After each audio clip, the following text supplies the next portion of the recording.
சற்று முன் ராஜினாமா செய்தார் பிரதமர் மோடி. புதிய பிரதமர் யார்? உச்சக்கட்ட பரபரப்பில் டெல்லி, அதிர்ச்சியில் பாஜகவினர். அதாவது பிரதமர் நரேந்திர மோடியை தொடர்ந்து நாட்டின் புதிய பிரதமராக உத்தரப்பிரதேச மாநில முதல்வர் யோகி ஆதித்யநாத் தேர்ந்தெடுக்கப்படுவாரா என்கின்ற விவாதமும் நடைபெற்று வருகிறது. இந்தியா டுடே கருத்தரங்கம் ஒன்றில் இது தொடர்பான கேள்விக்கு யோகி ஆதித்யநாத் விளக்கமும் அளித்திருப்பது பரபரப்பை ஏற்படுத்தி இருக்கிறது.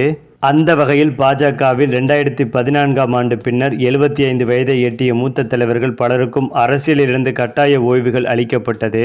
பாஜகவின் நிறுவன தலைவர்களில் ஒருவரான எல்.கே. அத்வானிக்கும் இந்த நிலைமைதான் ஏற்பட்டது.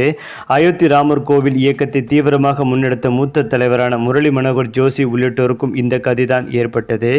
இதேபோல பல்வேறு மாநிலங்களிலும் 75 வயதான பாஜக தலைவர்கள் தீவிர அரசியலில் இருந்து வெளியேற்றப்பட்டனர் என்பதும் குறிப்பிடத்தக்கது. மேலும் கடந்த ஆண்டு லோக்சபா தேர்தலின் போது இது தொடர்பான விவாதம் தீவிரமாக நடைபெற்றது. ஆம் ஆத்மி கட்சியின் தலைவராக அரவிந்த் கெஜ்ரிவால் இந்த விவகாரத்தை முதலில் எழுப்பினார். அதாவது பிரதமர் நரேந்திர மோடிக்கு 2026ஆம் ஆண்டு 75 வயதாகும். அப்போது அவரை பாஜக பிரதமராக நீடிக்க அனுமதிக்காது.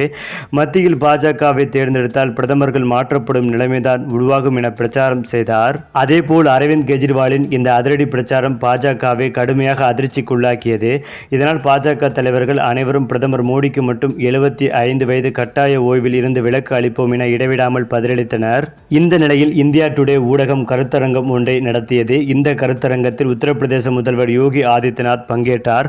அப்போது அவரிடம் உத்தரப்பிரதேச முதல்வர் பதவிக்கு அப்பால் தேசிய அரசியலில் உங்களுக்கு வாய்ப்பு இருக்கிறதா? அதாவது பிரதமர் நரேந்திர மோடிக்கு பின்னர் புதிய பிரதமர் ஆவீர்களா என்று மறைமுகமாக கேள்விகள் கேட்கப்பட்டது. குறிப்பாக இதற்கு பதிலளித்த உத்தரப்பிரதேச முதல்வர் யோகி ஆதித்யநாத், பாரத மாதாவுக்கு சேவகனாக இருக்கிறேன். உத்தரப்பிரதேச மாநிலத்திற்கு சேவையாற்றுவதற்கு எனக்கு பொறுப்புகள் அளிக்கப்பட்டுள்ளது.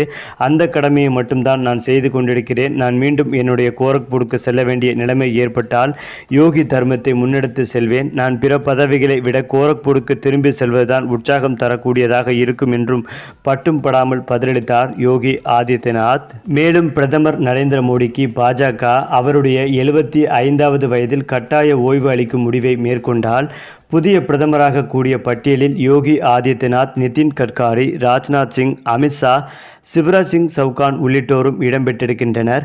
இவர்களில் ஒருவரையே பாஜகவின் தாய் அமைப்பான RSS இயக்கம் புதிய பிரதமராக தேர்வு செய்யும் என்றும் சொல்லப்பட்டு வருகிறது. இந்த நிலையில்தான் பிரதமர் நரேந்திர மோடி அவர்கள் ராஜினாமா செய்ய முடிவெடுத்திருப்பதாக ஒரு தகவல் வெளிவந்து கொண்டிருக்கிறது. எதுவாக இருந்தாலும் புதிய பிரதமரை தேர்வு செய்த பிறகு இது குறித்த அதிகாரப்பூர்வ தகவல் வெளியாகும் என்றும் எதிர்பார்க்கப்பட்டு வருகிறது.